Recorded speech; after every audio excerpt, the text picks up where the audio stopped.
दोस्तों, कोलकाता में जो ट्रेनी डॉक्टर के साथ हादसा हुआ है उससे सारा देश हैरान है। लेकिन इस केस की परतें इतनी गहरी हैं कि इतनी आसानी से खुलने वाली नहीं है। दोस्तों, सीबीआई की जांच शुरू हो चुकी है।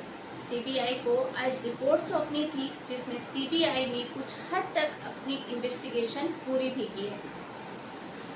सीबीआई के अनुसार माने तो संजय जो रॉय है उसकी पोलियोग्राफी टेस्ट कराने की मांग की जा रही है और साथ ही साथ जो वहां का प्रिंसिपल संदीप घोष और उसके साथ में 4 जूनियर डॉक्टर जिनका कि बताया जा रहा है कि जिस दिन ट्रेनी डॉक्टर की हत्या की गई, रेप किया गया, उसी दिन उन 4 ट्रेनी डॉक्टर के साथ उसकी झड़प हुई थी। अब इसमें कितनी सच्चाई है कितनी नहीं है ये तो आने वाला वक्त ही बताएगा। दोस्तों, सुप्रीम कोर्ट ने ममता सरकार को भी काफी फटकार लगाई है क्योंकि इस केस में सब कुछ उल्टा पुल्टा हो रहा है। ना कानून के कहीं अते पते हैं, ना जो सिस्टम के कुछ अते पते हैं। यहाँ तक कि जो कोलकाता पुलिस कमिश्नर हैं गोयल जी, उन्होंने कहाँ तक या माने कि उन्होंने पूरा का पूरा जो जुर्म है उसका साथ देने की कोशिश कर रहे हैं, उसको बचाने की कोशिश कर रहे हैं। इस मामले में दोस्तों एक ऐसा खुलासा हुआ है जिससे सब हैरान हैं। अमूमन आपने आज तक कभी नहीं सुना होगा कि किसी भी वारदात में जो ऐसी अप्राकृतिक मौत होती है, जिसमें संदिग्ध मौत होती है, मर्डर होता है, पहले इस केस में पहले पोस्टमार्टम रिपोर्ट आती है और उसके बाद एफआईआर दर्ज की जाती है। आज तक आपने कभी ऐसा नहीं सुना होगा कि पहले पोस्टमार्टम होता है और बाद में एफआईआर। जो हमारे कानून व्यवस्था है, जो हमारे नियम है कानून के, उसके हिसाब से हमेशा पहले पंचनामा एफआईआर दर्ज किया जाता है, उसके बाद ही बॉडी को पोस्टमार्टम के लिए भेजा जाता है और उसके बाद परिजन को बॉडी सौंप दी जाती है। दोस्तों, आपको पता ही होगा, इस शॉर्ट में आपको बताती हूँ कि 8 अगस्त की रात को ट्रेनी डॉक्टर वहाँ पे 4थी मंजिल पे मौजूद सेमिनार हॉल में आराम करने के लिए जाती है और वहाँ पर जो वहशीपन से भरा दरिंदा संजय रॉय पहले से ही घात लगाया हुआ था। इस कुछ रिपोर्ट की माने तो ये बताया जा रहा है कि संजय रॉय उस दिन 4 बार हॉस्पिटल गया था और हॉस्पिटल जब वो 4 बार गया था, पहले से ही उसकी नज़र ट्रेनी डॉक्टर पे थी। उसने दिन में भी ट्रेनी डॉक्टर को घूरा था। उसके बाद वो उसका पीछा भी किया था दिन में भी। यह हो सकता है कि अगर उसको दिन में मौका मिल जाता तो शायद वो ये दरिंदगी दिन में भी कर सकता था, क्योंकि उसकी जो मानसिक स्थिति थी वो इसी तरीके की थी। संजय रॉय से सीबीआई पूछताछ कर रही है और इस केस में मनोवैज्ञानिकों से भी सहयोग लिया गया है, जिससे कि संजय रॉय के हाव भाव से उसकी हैवानियत या उसकी मानसिक स्थिति का पता लगाया जा सके। और इन सब चीज़ों में ये एक बात सबसे ज़्यादा खुलकर सामने आई है कि संजय रॉय सेक्स एडिक्ट था। मतलब एक ऐसा पर्सन जिसके दिमाग में 24 घंटे बस यही चलता रहता था, यानी कि वो अपनी जो काम वासना है उसको कंट्रोल नहीं कर सकता था, वहशीपन भरा रहता था। और तो और जांच में ये भी सामने आया है कि जो संजय रॉय का मोबाइल था उसमें कई सारे अप्राकृतिक, कई सारे गंदे वीडियो में, जिसमें वहशीपन से भरे गंदे वीडियो थे। पॉर्न वीडियो देखने की उसकी आदत थी, लत थी। इस बारे में सीबीआई ने एक और खुलासा किया है जब संजय रॉय से उसके पत्नी के बारे में पूछा गया कि उसकी पत्नी से उसके कैसे संबंध थे, उसका कैसा रिश्ता था।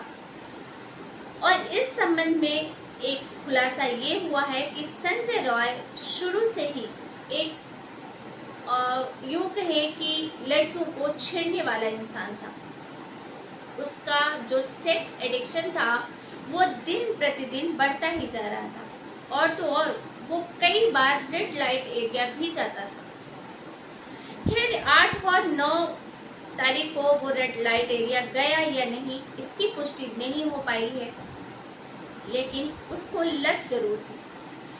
दोस्तों, इतने बड़े हत्याकांड को अंजाम देने के बाद संजय रॉय के चेहरे पे सिकन तक नहीं। खुद डॉक्टर और सीबीआई की टीम भी हैरान है कि कोई इंसान इतना दरिंदा, इतना वहशीपन से भरा कैसे हो सकता है। जब पूछताछ की जा रही थी संजय रॉय से, तो संजय रॉय ने जिस तरीके से क्राइम सीन को बता रहा था, जिस तरीके से वो अपने आप ये सारा घटनाक्रम जिसको उसने अंजाम दिया था, जिस तरीके से बता रहा था, उसके चेहरे पे सिकन तो छोड़िए, मुस्कुरा रहा था वो। आप सोचिए कि उस बंदे की मेंटल स्थिति क्या होगी। इतना सब कुछ करने के बाद भी उसके चेहरे पर कोई शिकन तक नहीं थी, यानी कि वो इंसान के रूप में पूरा का पूरा जानवर या कहें या दरिंदा कहें वो बन चुका था। किसी को ये नहीं पता था कि जो पुलिस वेलफेयर में आदमी काम कर रहा है, लोगों की मदद करने के नाम पे उसकी हॉस्पिटल में आने जाने की एंट्री थी, उसके अंदर इतना वहशीपन भरा हुआ है। और इसके साथ ही वहाँ के जो प्रिंसिपल संदीप घोष, जिनका बताया जा रहा है कि वो बहुत ही पावरफुल आदमी है, यहाँ तक कि कई बार उनके वहाँ उस पद से निकाले जाने के बाद भी उसी पद पे वापस रिज्वाइन कराया गया, क्योंकि किसी में इतनी हिम्मत ही नहीं थी कि संदीप घोष को वहां से निकाला जा सके। लेकिन सबसे बड़ा सवाल ये अब भी बरकरार है कि क्या ये जो ट्रेनी डॉक्टर की हत्या की गई है वो सिर्फ एक संजय रॉय की सिर्फ हवस मिटाने के लिए की गई है या एक सोची समझी साजिश है। क्योंकि जहां तक खुलासे हो रहे हैं, कई वीडियो कई ऑडियो वायरल हो रहे हैं, उसमें ये भी पता चल रहा है कि जो संदीप घोष हैं उन पे वो लाशों को बेच देती थी, यानी कि मानव अंगों की तस्करी से जुड़ा हुआ मामला भी बताया जा रहा है। कहीं ऐसा तो नहीं कि उस ट्रेनी डॉक्टर को संदीप घोष के करतूतों के बारे में पता चल गया हो, क्योंकि ट्रेनी डॉक्टर लगातार 36 घंटे की ड्यूटी पर थी और अगर कोई भी अमानवीय व्यवहार, कोई भी अमानवीय व्यापार वहां पर अगर चल रहा था तो 36 घंटे अगर कोई इंसान एक ही जगह पर है तो उसकी नज़र कहीं ना कहीं तो पड़ ही जाती है। और कहीं ऐसा तो नहीं कि संदीप घोष को इसकी भनक लग चुकी थी कि इस ट्रेनी डॉक्टर को उनकी सच्चाई पता चल चुकी है और वो नहीं चाहते थे कि उनकी जो ये सच्चाई है वो दुनिया के सामने आए, और इसी कारण ट्रेनी डॉक्टर को मार दिया गया पूरी प्लानिंग के तहत। मैंने लास्ट वीडियो में भी बोला था कि संजय रॉय जो हर वक्त उस हॉस्पिटल में आता था, उसने इतना बड़ा क्राइम किया था और सीधा साधा वो वहीं से क्यों निकला जहां पर कैमरे लगे हुए थे। वो तो हॉस्पिटल का चप्पा चप्पा जानता था और जहां तक जांच में पाया गया है कि हर तरफ हॉस्पिटल में सीसीटीवी भी नहीं लगे हुए हैं, तो वो आसानी से जहां पर सीसीटीवी नहीं है वहां से भी तो निकल सकता था। लेकिन उसने ऐसा क्यों नहीं किया? क्या ये उसकी सोची समझी साजिश थी या फिर इसके पीछे किसी और का हाथ? साथ ही सुप्रीम कोर्ट ने वहां के पुलिस कमिश्नर के साथ साथ वहां की पुलिस को भी काफी लताड़ा है। सुप्रीम कोर्ट का यही कहना है कि इसमें इतनी सारी गलतियां हुई है इस केस में जो उन्होंने पिछले 30 से 35 सालों में कभी नहीं देखा। एक तो जब बॉडी सुबह 6 से 6:15 के बीच में देखी गई, उसके बाद भी पुलिस को 10 से 10:30 के बीच में क्यों इन्फॉर्म किया गया? ये ऐसी घटना थी जो चंद सेकंडों में पुलिस को कॉल जाना चाहिए था। वहीं दूसरी तरफ बच्ची के पेरेंट्स को कॉल करके ये क्यों बोला गया कि बच्ची ने सुसाइड किया है, और उसके बाद भी उसके माता पिता को 3 घंटे तक वहां बैठा कर रखा, साथ ही सेटलमेंट की बात भी की गई। आखिर क्या थी वजह? कौन है जो इन सब के पीछे से सब पे कृपा बरसा रहा है, सबको बचाने की कोशिश कर रहा है? यहाँ तक कि जो वहाँ का क्राइम सीन था, इतनी बड़ी वारदात होने के बाद भी उस क्राइम सीन को सुरक्षित नहीं किया गया। वहाँ पर तोड़ फोड़ कर दी गई।